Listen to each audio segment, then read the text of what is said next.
Confidence और over confidence, इन दोनों के बीच में बड़ा मामूली सा अंतर होता है, एक पतली सी लकीर होती है। और कईयों बार हम ये समझ नहीं पाते कि ये हमारे अंदर का कॉन्फिडेंस बोल रहा है या हमारा ओवर कॉन्फिडेंस बोल रहा है। और जब हम इस बात को नहीं समझ पाते तब हम समस्याओं में घिरते हैं।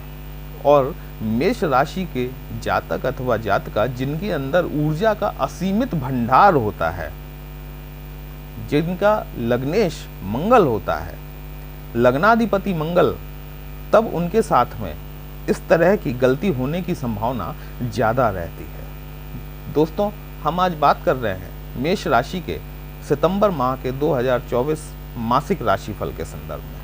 नमस्कार दोस्तों, कैसे हैं आप सभी। मैं आपका ज्योतिष मित्र श्लोक वर्मा आपके अपने चैनल श्री हनुमंत कृपा में आपका हार्दिक स्वागत करता हूं, अभिनंदन करता हूं। साथ ही बड़े भैया श्री हनुमान जी से निवेदन करता हूं कि वे अपने हनुमत कृपा परिवार के सभी सदस्यों को, नए जुड़ने वाले सभी सदस्यों को सुख समृद्धि प्रदान करें, उन्हें उनके कार्यों में आशातीत सफलता प्रदान करें।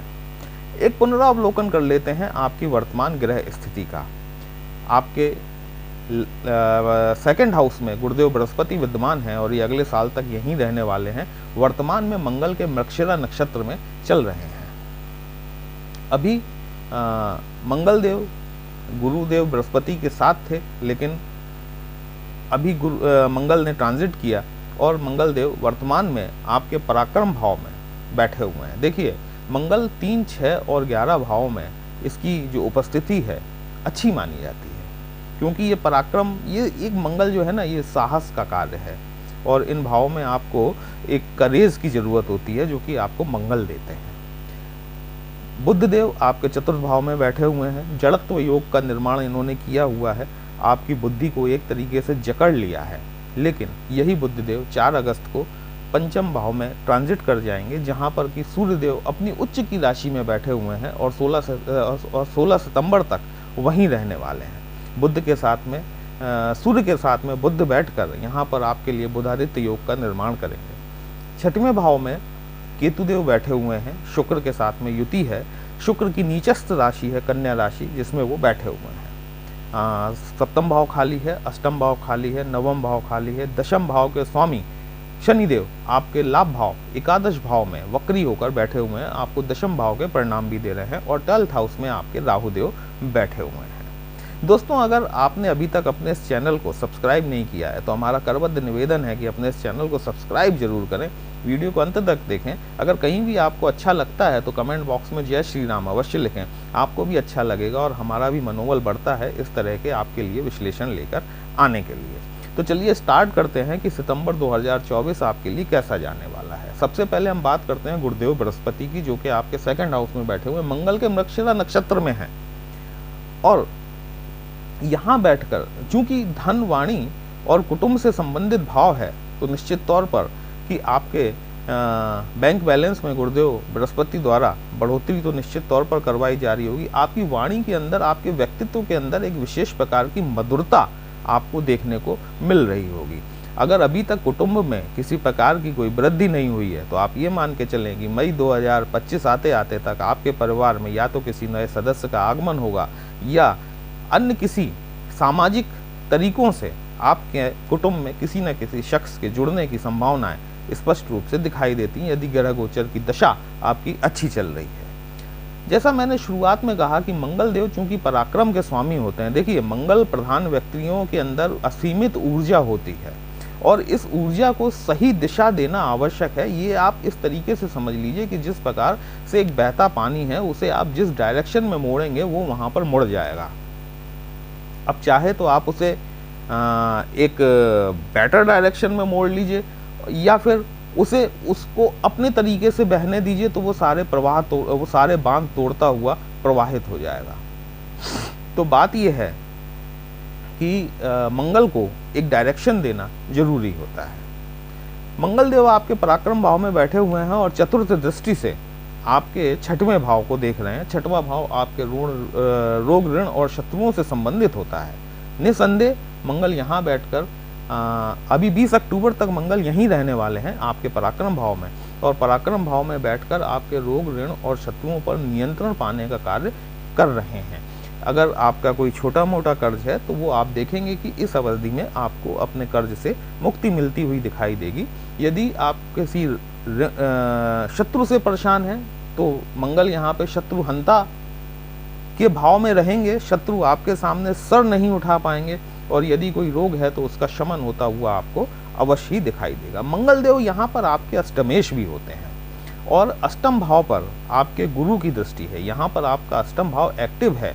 कहीं ना कहीं से मंगल और गुरु के सम्मिलित प्रभाव से, क्योंकि गुरुदेव मंगल के नक्षत्र में भी हैं, तो आपको अष्टम भाव से लाभ होने की संभावनाएं दिखाई देती हैं। आप गूढ़ विद्या के द्वारा या फिर रिसर्च के द्वारा या आप अकल्ट और इनहेरिटेंस से आपको पैतृक संपत्ति वगैरह का लाभ होता हुआ निश्चित तौर पर दिखाई देता है। मंगल की सप्तम दृष्टि आपके भाग्य भाव पर पड़ रही है और अष्टम दृष्टि आपके कार्य क्षेत्र पर पड़ रही है।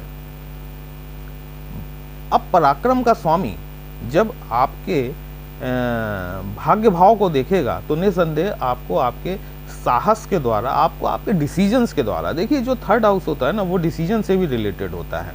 और यहाँ पर बैठकर मंगल देव आपके डिसीजन को एक पावर देने का काम करेंगे, यदि कि आप मंगल देव को समझ सके तो, नहीं तो गलत डिसीजन भी करवा सकते हैं। तो जरूरी है कि आप अपने डिसीजन को सोच समझकर सोचें, समझें और फिर किसी भी चीज़ के लिए डिसीजन लें। तो इनकी सप्तम दृष्टि के थ्रू आपको कार्य क्षेत्र में जो अष्टम दृष्टि पड़ रही है, जो कि इनकी उच्च की दृष्टि होती है, निसंदेह आपको लाभ हो सकता है।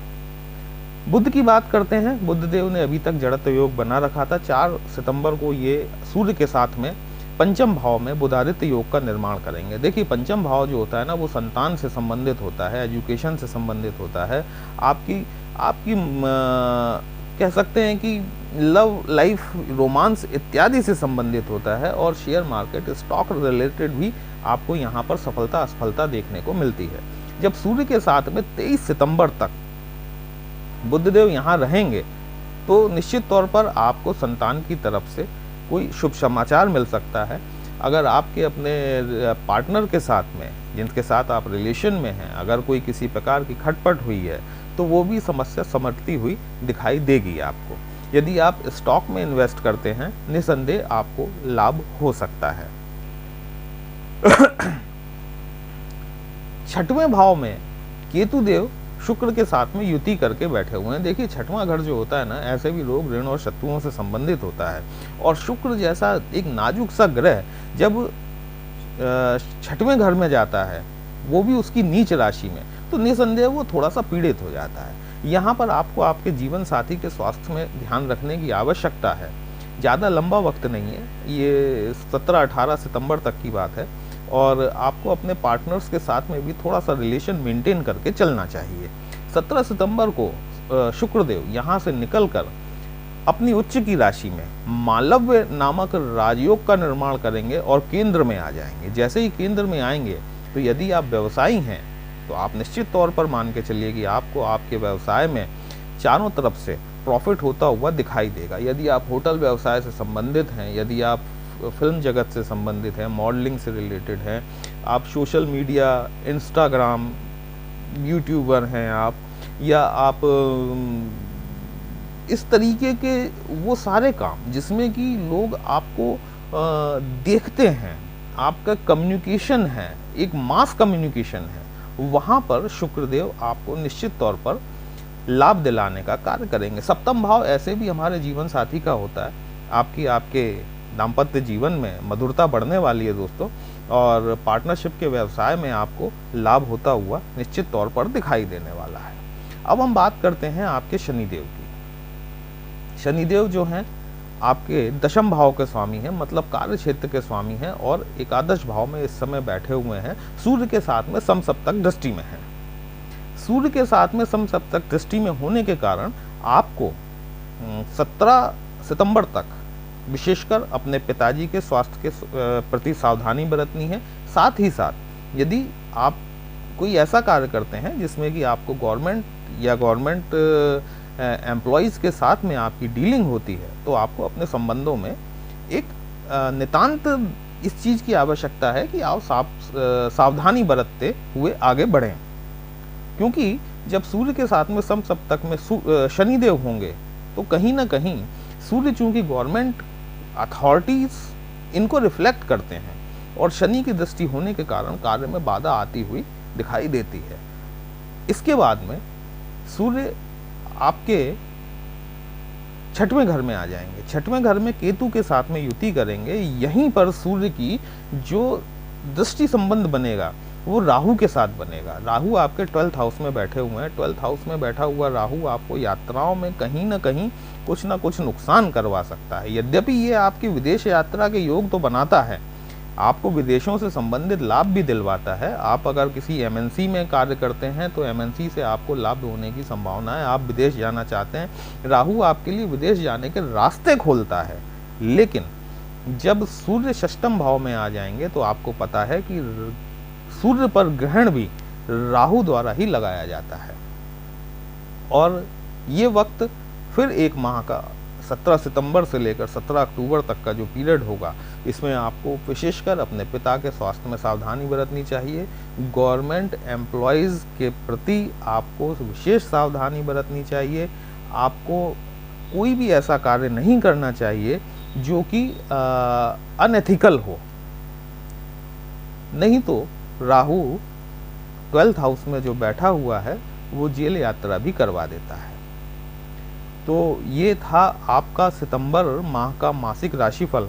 आपको कैसा लगा? यदि आपको अच्छा लगा हो तो अपने इस चैनल को लाइक, शेयर और सब्सक्राइब जरूर करें। दोस्तों, यदि आप हमसे पत्रिका का विश्लेषण कराना चाहते हैं तो हमारा व्हाट्सएप नंबर जो है वो थंबनेल में दिया गया है, आप हमसे कांटेक्ट करें। पर्सनल कंसल्टेशन पेड होता है, एक छोटी सी फीस आपको पे करनी होती है। आपको आपकी समस्या का उचित समाधान दिया जाता है। चलिए फिर मिलते हैं एक नई राशि के साथ, तब तक के लिए जय श्री राम।